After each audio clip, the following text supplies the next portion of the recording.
In days long gone, Niue was divided into two separate tribes. The villages from Alofi to Kelau going north to Liku called Motu, and the rest of the villages going south called Tafisi.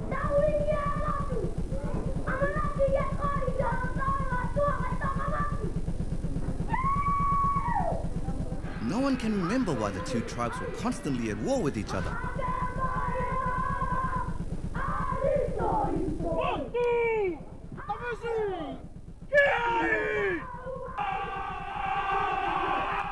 There was belief, even to this day, that the talisman known as Tokamotu was declared God.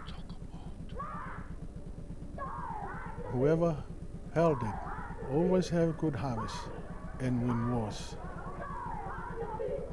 The Tokamotu was treated like a god by the people of Tuapa.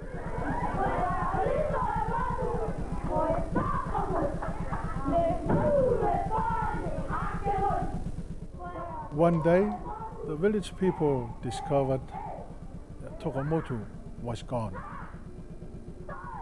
Stolen. How could it have been stolen from under their noses, especially when it was under the protection of the village firekeeper, Tongia Whakahili? The guard, Tonga Whakahili, the firekeepers of the village, was entrusted with the role of keeping the Tokamotu safe. He forgot the honor bestowed upon him. He revealed the secrets of the Tokamotu, the two brothers from Hakupu. The brothers plotted to walk inland and remove the Tokamotu.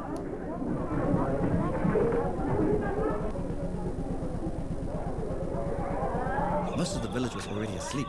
The brothers seized their moments and stole the Tokamotu and headed back to their village Hakupu.